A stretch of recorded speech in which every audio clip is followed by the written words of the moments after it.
Mapagpalang araw po sa inyong lahat. Ako po'y nagagalak na anyayahan kayo na panoorin ang OHC video sapagkat kung meron po kayong mga katanungan na hindi nasasagot patungkol po sa banal na Torah, dito po masasagot ang inyong mga katanungan o gumugulo sa inyong isipan. Katulad ko po noong hindi pa ako nakakapanood nito ay marami pong gumugulo sa aking isipan at hindi masagot-sagot ang aking mga katanungan. Pero nung napanood ko po itong video ng OHC, ng Mensahero ng Silangan, ay nagkaroon po ng linaw ang aking mga katanungan at gumugulo sa aking isipan.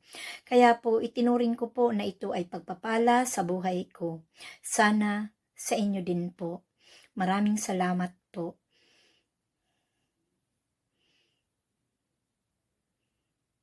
At kung kayo po ay nasiyahan at nasagot ang inyong mga katanungan sa inyong panonood, ay paki-share lang po at follow the link lang po nasa baba po. Maraming salamat po. Be blessed.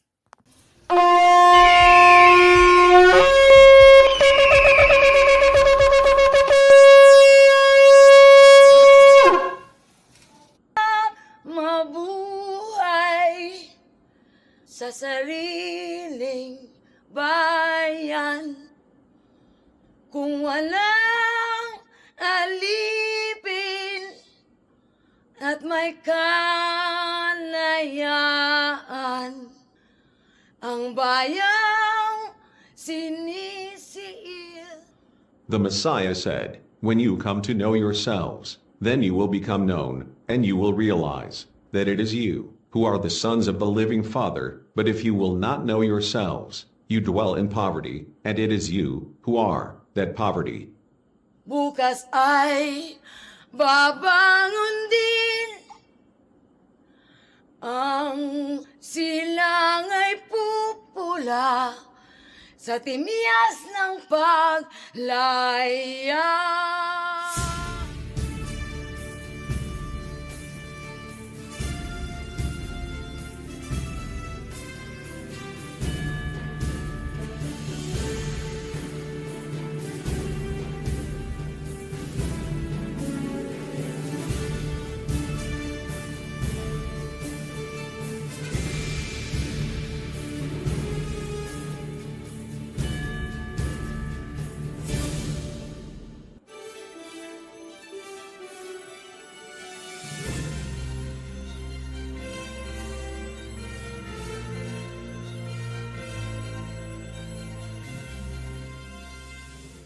Iisa lamang ang pinagkalooban ng natatagong kaalaman ukol sa tunay na kahulugan at mensahe ng kwento tungkol kay Crispin at Basilio. Dumating na ang takdang panahon para ito ay isiwalat hindi lamang dito sa Pilipinas kundi sa buong mundo. Ang totoong kahulugan ng kwento tungkol kay Crispin at Basilio ay unang naisulat sa orihinal na dokumento na natagpuan sa Qumran Cave sa Israel kasama ng Dead Sea Scrolls. Ang kwentong Crispin at Basilio ay nauugnay sa napakahabang kasaysayan ng libu-libong taon bago pa man isilang si Jose Rizal. Ito ay kwento ng isang lahi na dumanas ng sobrang persekusyon sa kamay ng Roman Empire. Ang Crispin at Basilio ay patalinhagang kasaysayan hindi lamang ng Pilipinas kundi ng Israel at buong lahi ng Hebreo sa buong mundo. Ito ang dahilan kung bakit patalinhaga itong isinulat ni Jose Rizal dahil ang hayagang paglalahad ay magdudulot ng panganib sa buhay ng mga Pilipino sa kanyang kapanahunan. Sisikapin naming paiksiin at ibigay ng simple ang kahulugan para madaling maintindihan. Si Crispin at Basilio ay mga anak ni Sisa.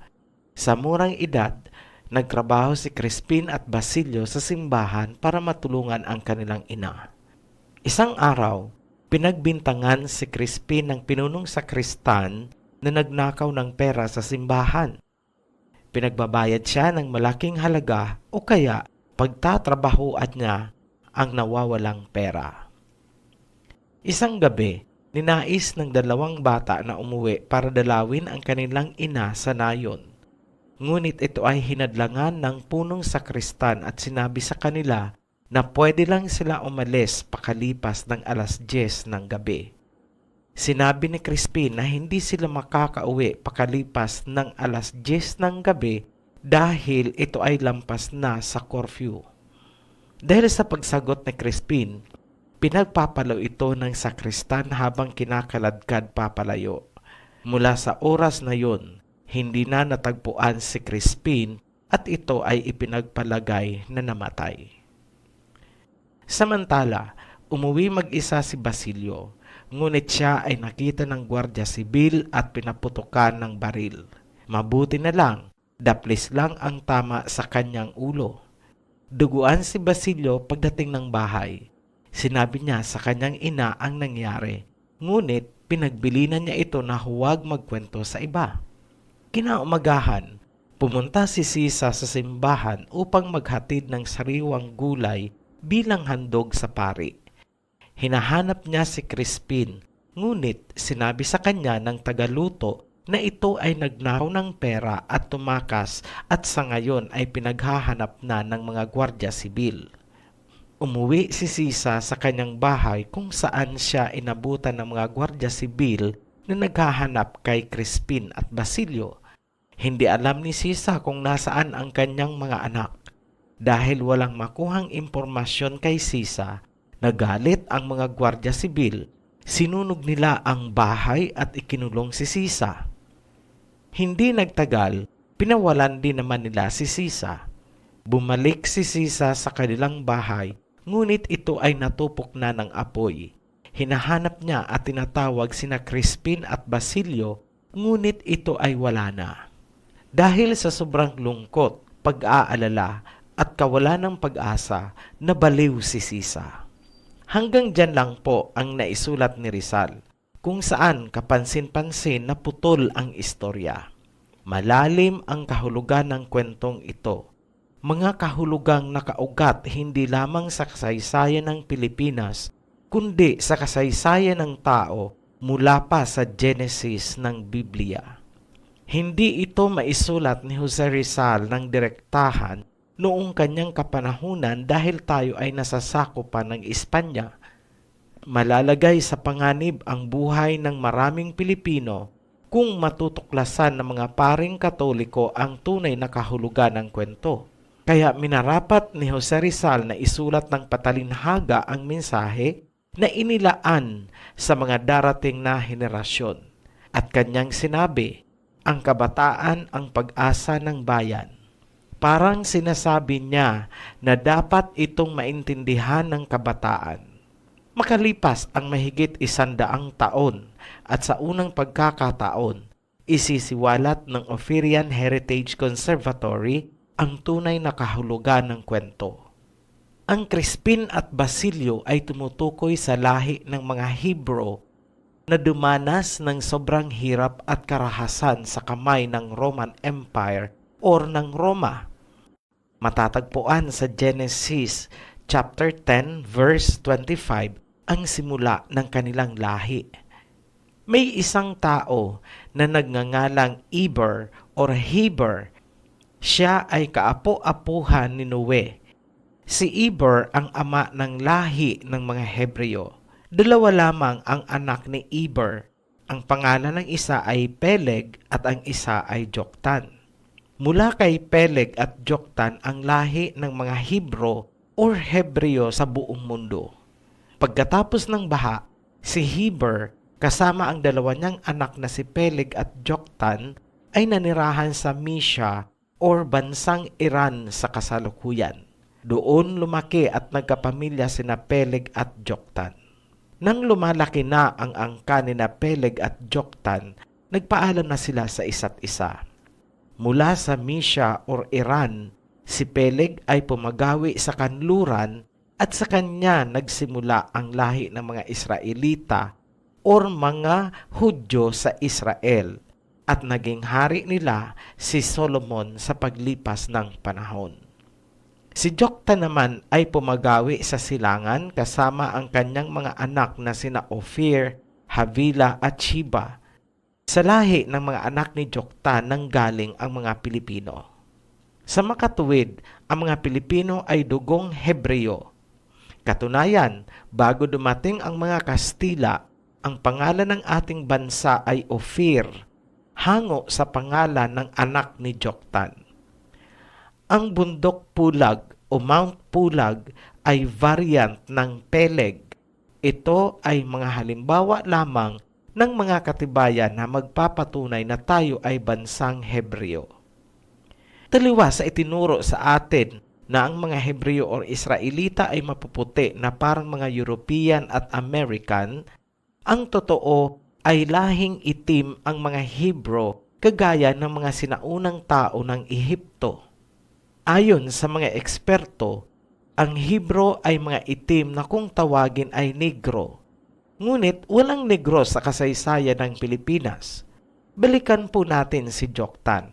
Siya po ay tinawag na Joktan galing sa salitang Hebreo na Yoktan, na ang ibig sabihin ay maliliit na tao.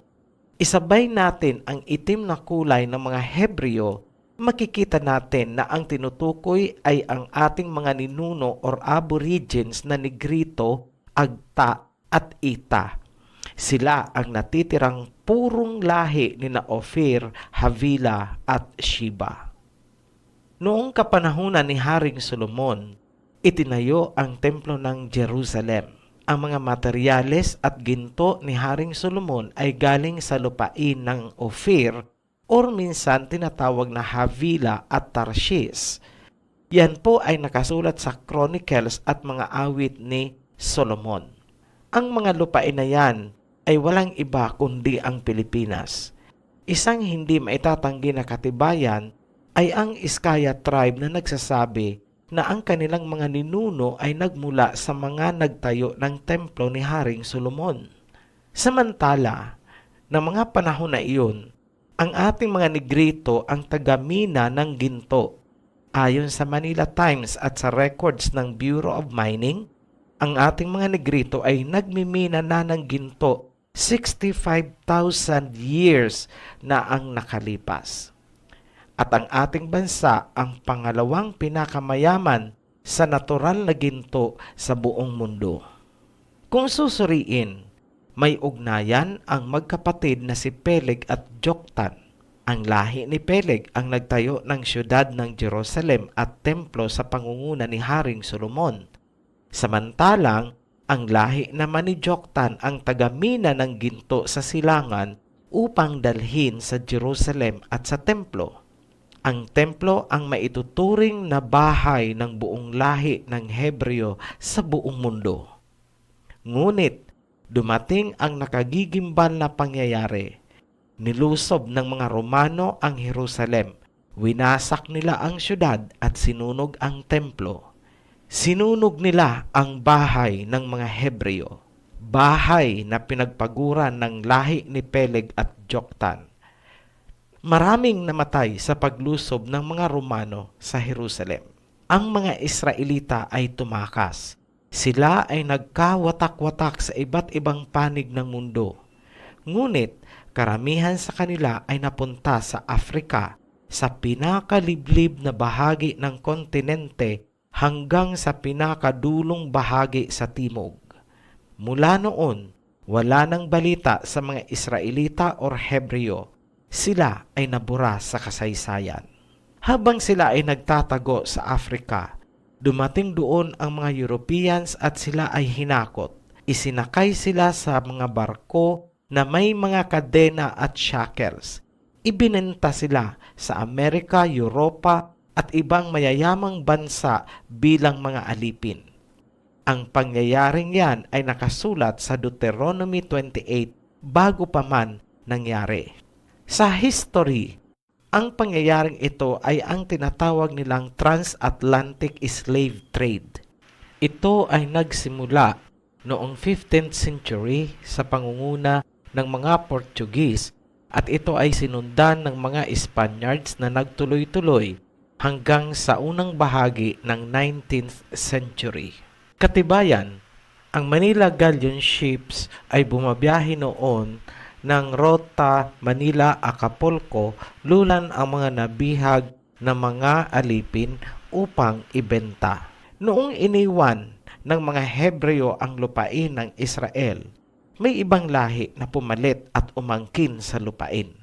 Tinangkilik nila ang kultura ng mga Hebreo at sinabi nila sa buong mundo na sila ang Hebreo na sinakop noon ng Roma.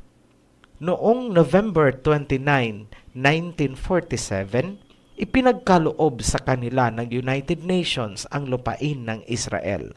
Tuluyan nang nawalan ng uuwian ang mga Hebreo na nagtatago sa Afrika. Yan ang nangyari sa lahi na nanggagaling kay Peleg. Dumako tayo sa silangan. Walang kaalam-alam ang lahi ni Joktan sa mga nangyari sa lahi ng kanyang kapatid na si Peleg. Nahinto rin ang paghahakot ng ginto papuntang Israel. Hindi batid ng magkabilang lahi kung ano ang nangyari sa isa't isa. Alamin natin ang pangyayari sa lahi ni Joktan. Ito ang kasaysayan ng lahing Pilipino. Taong 1494, ipinagkaloob ng Papa ng Roma ang titulong hari at reyna ng mga Katoliko kina Ferdinand at Isabela ng Espanya. Kaakibat ng kapangyarihang ipinagkaloob ay ang obligasyon ng Espanya sa Roma. Lumalabas ngayon na ang Espanya ay naging galamay o instrumento ng Roma. Makalipas ang 27 years matapos ipagkaloob ng Roma ang kapangyarihan sa Espanya, sinakop ni Magellan ang Pilipinas na nooy tinatawag na Ophir. Marahas na ipinasok ni Magellan ang Katolisismo ayon sa ideolohiya ng Roma. Ayon sa Wikipedia, ang pinakaadhikain ng Espanya ay magkamkam ng mga lupain para sa Espanya at ipalaganap ang militanteng Katolisismo.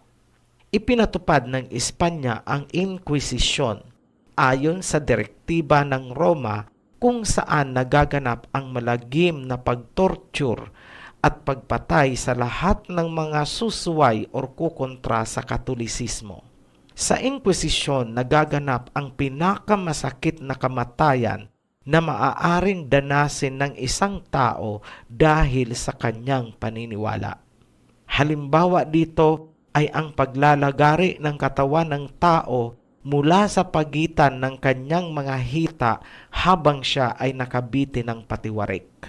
Ang Inquisition ay ginanap ng sekreto at lahat ng magbubunyag ng sekreto tungkol sa Inquisition ay papatawa ng mabigat na parusa. Pero bakit walang alam ang mga estudyanteng Pilipino tungkol sa Inquisition? Ayon sa isang journal na inilimbag ng Ateneo de Manila University, mula ng taong 1940, lahat ng estudyante ay walang alam dahil inalis ito sa history books na kagaya ng mga isinulat ni Binetes at Saide. Marahil, kaya inalis ang Inquisition sa mga libro ay dahil sa impluwensya ng simbahan sa mga manunulat. Kung ating aalamin, minsan nang tinangka ng simbahan na ipaban ang no-limitang here sa lahat ng mga eskwelahan. Noong 1956, naghain sila ng petisyon sa Kongreso na ipagbawal ang no-limitang here sa lahat ng mga paaralan. Ngunit hindi ito pinagbigyan ng Kongreso. Suriin natin ang buod ng kwento. Si Sisa ang kumakatawan sa lahi ng mga Hebreo. Sina Crispin at Basilio ay kumakatawan sa dalawang sangang lahi ng mga Hebreo mula kay Heber. Lahat ng Hebreo sa buong mundo ay napapabilang kung hindi kay Peleg ay kay Joktan. Wala nang iba. Si Crispin ang kumakatawan sa mga Israelita at Hudyo sa linya ni Peleg. Dito nagmula si Haring Solomon. Sila ang mga Hebreo sa kanluran. Si Basilio naman ang kumakatawan sa mga Hebreo na nasa linya ni Joktan. Sila ang mga Hebreo na nasa silangan. Dito napapabilang ang mga Pilipino o tinatawag na mga Ophirians. Ang bahay ni Sisa ay sumisimbolo sa Jerusalem at sa templo ni Haring Solomon na pinagtulungang itayo ng mga Hebreo mula sa kanluran at silangan. Ibig sabihin, buong puwersa ng mga Hebreo ay pinagsama-sama para maitayo ang templo. Si Basilio ang nagmimina ng mga ginto na dinadala sa Israel. Ang pagbaril kay Basilio ay sumisimbolo sa karahasan ng Roma. Ang mga pari at sakristan sa kwento ay sumisimbolo sa simbahang Katoliko. Ang pagsunog ng mga gwardya sibil sa bahay ni Sisa ay sumisimbolo sa pagsunog ng Roman Empire o ng mga Romano sa bahay o templo ng mga Hebreo. Ito yung pagsunog nila sa templo ni King Solomon sa Jerusalem. Ang pagpapalo at pagkaladkad kay Crispin ay sumisimbolo sa pang-aabuso at pang-aalipin. Ang pagkakawala ni Crispin ay ipinapalagay na ito ay patay na. Sumisimbolo ito sa pagkakawala ng mga Israelita matapos lusubin ng Roma ang Israel. Ang pagkakawala din ni Basilio ay sumisimbolo sa pagpapalit ng pangalan ng ating bansa mula sa Ophir papunta sa Pilipinas. Nawala ang katauhan at pagkakakilanlan ng bansa at ng mga Pilipino. Bakit hindi tinapos ni Rizal ang kwento ng Crispin at Basilio? Ito ay sa kadahilanang hindi niya alam ang mga susunod na mangyayari kay Crispin bilang Hebreo na nawawala. Ganon din kay Basilio, hindi rin alam ni Rizal ang kahihinatnan o kahahantungan ng mga Pilipino bilang si Basilio. Sa kabuuan, ang kwento ni Crispin at Basilio ay tungkol sa lahi ng mga Hebreo na dumanas ng sobrang hirap, dusa at karahasan sa kamay ng mga Romano. Sa panig ng Israel, Roma ang sumira sa kanila. Ganon din sa panig ni Basilio, Roma din ang nasa likod ng mga Kastila na sumakop sa Pilipinas. Kaya ang magkapatid na Crispin at Basilio ay sinalarawan ni Rizal bilang mga alipin ng simbahan na dumanas ng karahasan. Marahil, nagtataka kayo bakit hindi lumabas ang kahulugan ng kwento noong panahon ni Rizal. Bakit kailangang sa panahong ito lang ito lumabas? Una sa lahat, minabuti ni Rizal na huwag munang malaman ng mga Pilipino ang totoo nilang lahi noong kanyang kapanahunan. Minabuti rin ni Rizal na huwag munang ipaalam kung ano ang nangyari sa kabilang lahi ng mga kapatid ng mga Pilipino sa Israel dahil ito ay maaaring maging sanhi ng mas mahigpit at mas marahas na pagtrato ng mga Kastila sa mga Pilipino. Maaari ding ipitin ng Roma ang ekonomiya o politikal na kalagayan ng bansa kahit sa kasalukuyang panahon. Kung ating papansinin, laging nakikisali ang simbahan sa mga isyu politikal. Ito ay sa kadahilanang may interest silang pinangangalagaan. Pero sabi ni Rizal, ang kabataan ang pag-asa ng bayan. Kami, gaya ng ating mga ninuno, mas mauunang mamaalam. Sana makakaasa kami na sa aming paglisan may mga kabataang itutuwid ang mali ng mga nakaraan. Hindi pa dito natatapos ang kwento ni Crispin at Basilio dahil padating na ang tamang panahon at nagkakaroon na ng mga pahiwatig na malapit nang magkatagpo ang magkapatid.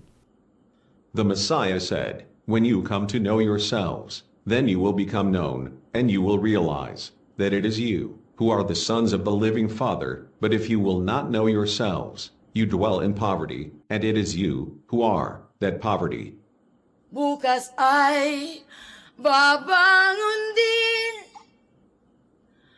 Ang silang ay pupula sa timyas ng paglaya. At kung nasagot po ang inyong mga katanungan at kayo ay nasiyahan, paki-like and share lang po. Nasa baba po ang link. Follow the link po. Thank you po.